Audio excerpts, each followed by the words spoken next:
नमस्कार। सर्व रोग हर जीवन शैली अर्थात सारे ही रोगों को जो हर ले ऐसी कैसी जीवन शैली हो सकती है।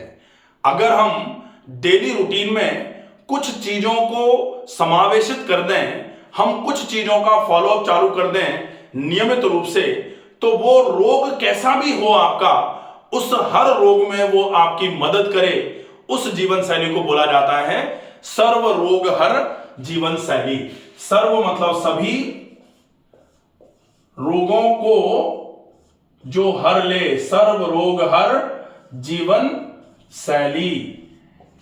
इस वीडियो में हम ये देखेंगे कि आपको सवेरे से लेकर शाम तक क्या क्या ऐसी चीजें करनी हैं जिसकी वजह से आप अगर किसी भी बीमारी से ग्रस्त हैं तो वो बीमारी आपकी धीरे धीरे करके सही होना चालू हो जाए।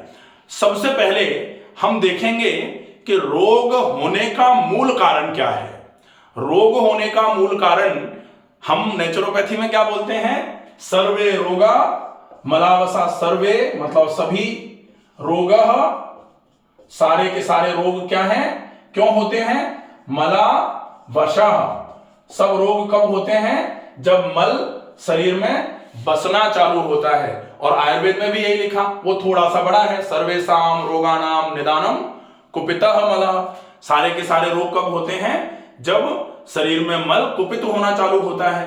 तो अगर रोग को हरना है, रोग को खत्म करना है, तो बहुत आवश्यक होगा आप इस जमते हुए मल को, उस खराब होते हुए मल को खत्म कर दें, शरीर में से निकाल करके बाहर कर दें और शरीर को शुद्ध कर दें। मैं हमेशा बोलता हूं, शुद्धो देहा मनुष्यस्य सह जीवति वर्ष शतम, और शुद्धि से ही स्वास्थ्य संभव है। तो ये जो बोला जाता है कि शुद्धि से ही स्वास्थ्य संभव है, क्यों? क्योंकि बिना शुद्धि के तो स्वास्थ्य मिल ही नहीं सकता। क्योंकि शुद्धो देहा मनुष्यस्य सह जीवति वर्ष शतम, जो लोग अपने शरीर को शुद्ध रखते हैं वो 100 वर्ष तक स्वस्थ जिंदा रह सकते हैं। ये पुराने शास्त्रों में हमारे यहां लिखी गई बात है। तो अब जब इन सारे के सारे रोगों का केवल एक कारण है मल का वास करना, तो आप उस मल को निकालने के लिए अपनी जीवन शैली पर कुछ चीजें परिवर्तन कर दीजिए। सबसे पहले क्या करेंगे? अब इस वीडियो में आपको अंत तक बने रहना है ताकि आप ये समझ पाए कि ये जीवन शैली आपके लिए सारे के सारे रोगों में है। अगर किसी को थायराइड है तो भी ये जीवन शैली काम करेगी, अगर किसी को डायबिटीज है तो भी, अगर फैटी लिवर हुआ है तो भी, अगर किसी का कोलेस्ट्रॉल ज्यादा है तो भी, अगर किसी को लिवर सिरोसिस हो गई है तो भी, अस्थमा के केस में भी, मतलब बाल से लेकर के और एड़ी तक जो भी समस्याएं हैं, सारी की सारी समस्याओं में यह जीवन शैली आपके लिए बहुत ही उपयोगी सिद्ध होने वाली है। इसलिए इस वीडियो को गौर से देखें और संभव हो तो पूरा एक पेपर पर नोट्स बना लें कि आपको सवेरे से लेकर शाम तक क्या करना है और उस चीज को करना क्यों है। तो सबसे पहले दिनचर्या का जहां से शुभारंभ होना चाहिए, शुभ आरंभ इसलिए बोला जा रहा है कि दिनचर्या का आरंभ भी बोला जा सकता है, शुभारंभ इसलिए कि शुभ कार्य अगर करना है तो शुरुआत वहीं से हो। क्या शुरुआत हो? ब्रह्म मुहूर्त उत्तिष्ठे। मैंने एक वीडियो बनाया हुआ है कि ब्रह्म मुहूर्त में उठना क्यों आवश्यक है और ब्रह्म मुहूर्त किसको कहा जाता है, कैसे ये बदलता है, ब्रह्म मुहूर्त का कैलकुलेशन किस तरीके से किया जा सकता है। अगर आप डिटेल में जाना चाहें तो ब्रह्म मुहूर्त में क्यों उठना आवश्यक है, ये बाय डॉक्टर रमाकांत शर्मा आप देखेंगे तो आपको वीडियो पूरा मिलेगा उसमें। ब्रह्म मुहूर्ते उत्तिष्ठे। अच्छा, यहां एक चीज का विशेष बोलना चाहूंगा मैं कि लिखा गया है उत्तिष्ठे। उत्तिष्ठे का मतलब उठ जाएं, जागृते नहीं लिखा हुआ है। और अगर जागृते लिख जाता तो बहुत सारे लोग कहते हैं कि जाग तो जाते हैं लेकिन मोबाइल देखने लग जाते हैं, लेकिन कुछ काम करने लग जाते हैं। तो जागृते लिखा ही नहीं, लिखा है ब्रह्म मुहूर्ते उत्तिष्ठे। ब्रह्म मुहूर्त में जैसे ही आंख खुले तुरंत उठ जाएं, और जैसे ही उठें तब क्या करना है? दूसरे नंबर पर ऊषापानम, ऊषापान करना है। ऊषापान का मतलब क्या होता है? ऊषापान का मतलब है कम से कम 1 लीटर पानी, जिनको हार्ट की समस्या नहीं है, जिनके पेट में किसी भी कारण की वजह से पानी नहीं भरा हुआ है, जिनकी किडनी की प्रॉब्लम या फिर जिनके फेफड़ों में पानी की समस्या नहीं है, ऐसे केस में जिनको मैंने ये जो बीमारियां बताई, इन बीमारियों में पानी की क्वांटिटी एक बार आप ज्यादा नहीं पी सकते हैं, इसलिए ऐसे लोग 1 लीटर पानी एक बार में नहीं पिएंगे। ऐसे लोग मैक्सिमम 300 ml 300 ml पानी एक बार में सवेरे सवेरे पी सकते हैं। अच्छा, जिनको ये बीमारियां नहीं हैं, ऐसे सभी लोग एक बार में 1 लीटर के आसपास पानी पीना शुरू कर सकते हैं। पहले दिन से ही चालू कर दें तो अति उत्तम, और अगर पहले दिन से चालू नहीं हो पा रहा है तो वो धीरे धीरे करके पहले 1 गिलास पिया, फिर 100 ml बढ़ाते हुए 2 गिलास पे आ गए, फिर 100 ml बढ़ाते हुए 3 गिलास पे आ गए, फिर 100 ml बढ़ाते हुए 4 गिलास पानी पे पहुंचे। और 4 गिलास पानी अगर एक बार में बड़े बड़े घूंट, वैसे तो ऊषा पान बाय डॉक्टर रमाकांत शर्मा पूरा वीडियो है, डिटेल आप उसमें देख सकते हैं कि क्यों ऊषा पान जरूरी है, कैसे ऊषा पान काम करता है। अभी हम बताएंगे कि वो 4 गिलास पानी बड़े बड़े घूंट एक जगह बैठ करके कोशिश करिए कि एक बार में ही वो पूरा पानी खत्म कर दिया जाए। एक जगह बैठ करके ही वो पानी पीना है आपको। वो पानी पी लिया, पानी पीने के बाद आप थोड़ी देर के लिए रुकेंगे। ये रुकना 10 मिनट के आसपास रुकना, ये 10 मिनट रुकना भी एक तरीके से प्रोसेस का पार्ट है कि 10 मिनट आपको रुकना ही है। 10 मिनट रुके, उसके बाद फिर चौथे नंबर पर आपको मोशन जाना है। अच्छा, मोशन जाते समय जोर नहीं लगाना है, ये ध्यान रखेंगे।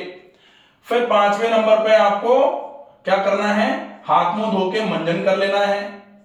मंजन कर लिया। अब एक बहुत अच्छा तरीका है जिसको ऑयल पुलिंग बोला जाता है। ऑयल पुलिंग में सरसों का तेल 1 चम्मच मुंह में भर के जोर से मुंह में चलाना।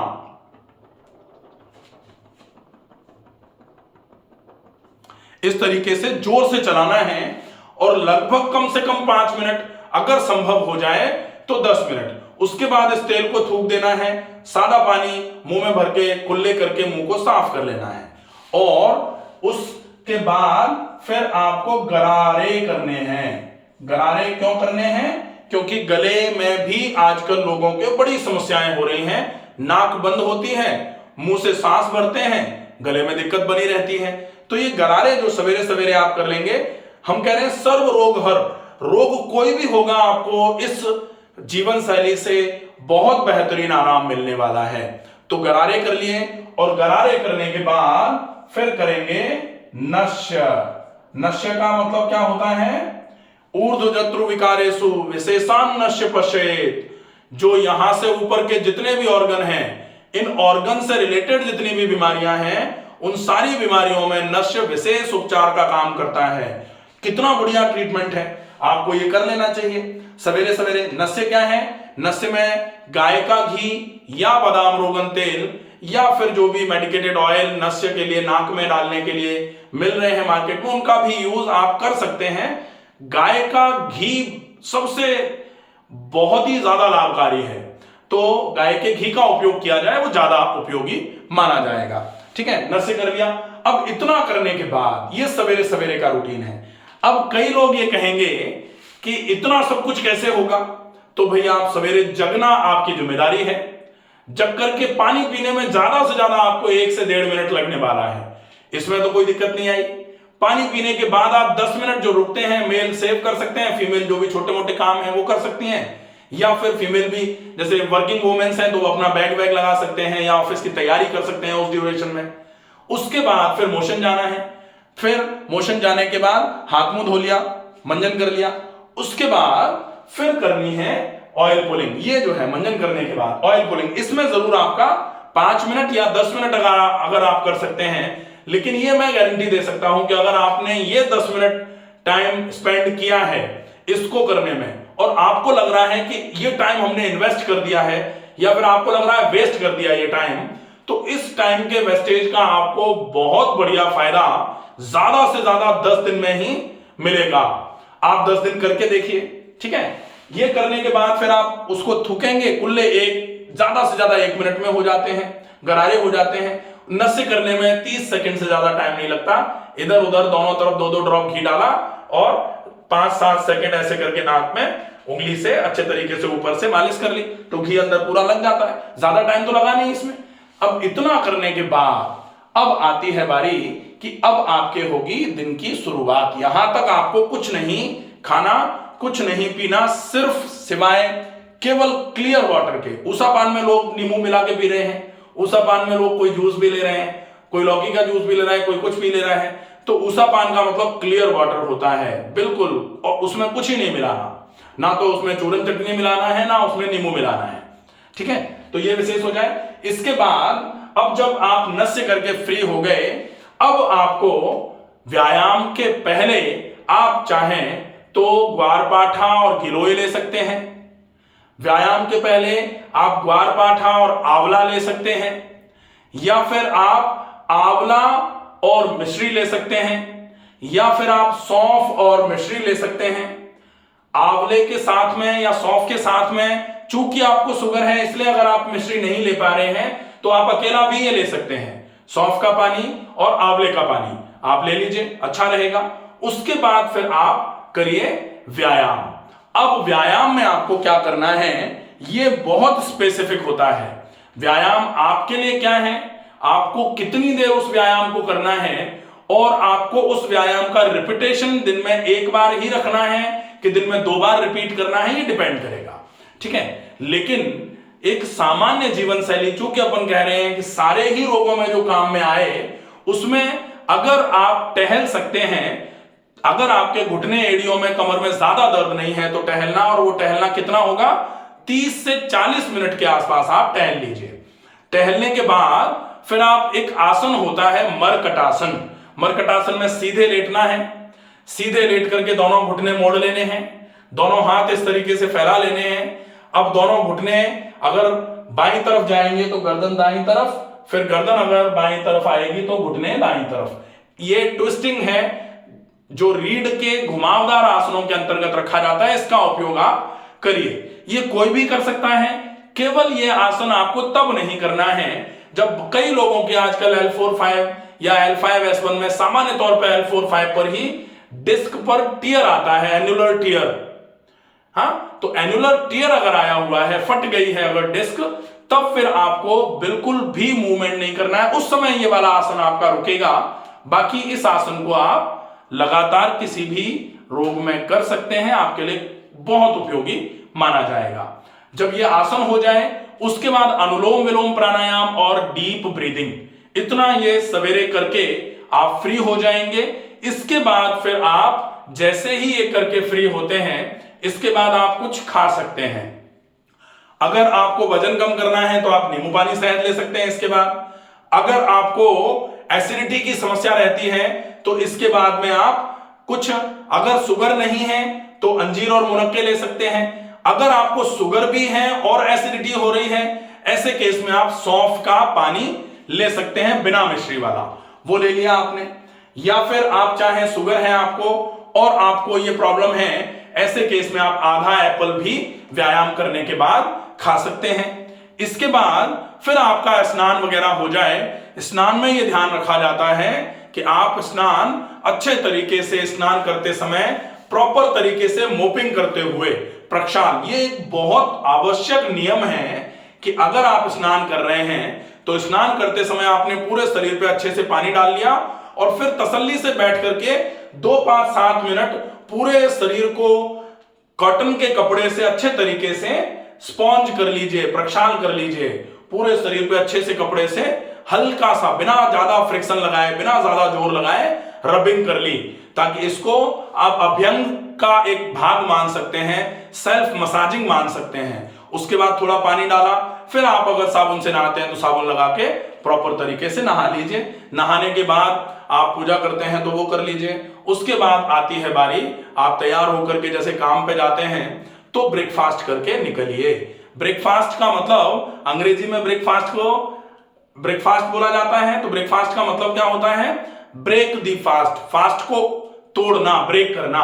तो फास्ट को ब्रेक करना कैसे होता है, सुपाच्य आहार, जल्दी पच जाने वाला आहार। तो आप कुछ वेजिटेबल दलिया, वेजिटेबल खिचड़ी या फिर फ्रूट्स, इसका उपयोग अच्छे तरीके से कर लीजिए। वेजिटेबल दलिया खिचड़ी इसलिए कि वो आधार भी बनाएगा पेट में। आप उसके बाद 3 घंटे तक अगर कुछ खाते नहीं हैं तो आपके पेट में आधार बना रहेगा। खूब सारी सब्जियां हैं, अच्छी मात्रा में जीरा है, अच्छी मात्रा में धनिया है, सौंफ मिला हुआ है, थोड़ी मात्रा में हींग और हल्दी मिली हुई है, और उसमें खूब सारी सब्जियों के साथ में थोड़ा सा दलिया या फिर मूंग दाल और चावल की खिचड़ी, अच्छे तरीके से आपने वेजिटेबल खिचड़ी बनाई हुई है, वो एक कटोरी लेकर के आप फिर आप अपने ऑफिस में या अपने काम पे जा सकते हैं या अपने काम में लग सकते हैं। उसके बाद फिर आप सवेरे से लेके शाम तक अपना पूरा काम करिए। सिर्फ आपको ध्यान रखना है कि आपका लंच जो है वो 12 से 1 के बीच में हो जाना चाहिए, और 1 बजे अगर लंच से आप फ्री हो गए हैं तो 3 बजे के आसपास आप कुछ, बेशक 1 कप आप नींबू पानी ही ले लीजिए, या अगर आप चाहें तो थोड़े भुने चने रख लीजिए, थोड़े से रोस्टेड मखाने रख लीजिए, ये कुछ 2-5 पीस आपने खा लिए, थोड़ा सा मंचिंग टाइप का कुछ हो जाए। इसमें नमकीन रख ली या फिर रोस्टेड मूंगफलियां रख ली, वो वाली तली हुई वाली, तो वो नहीं चलेंगी, ये ध्यान रखना है। फिर जब आप अपने काम से पूरा फ्री होते हैं, बीच बीच में आप थोड़ा थोड़ा करके पानी सवेरे से लेकर के शाम को जब आप काम से निवृत्त हो तब तक आपको कम से कम 7 से 8 गिलास पानी खत्म कर देना है।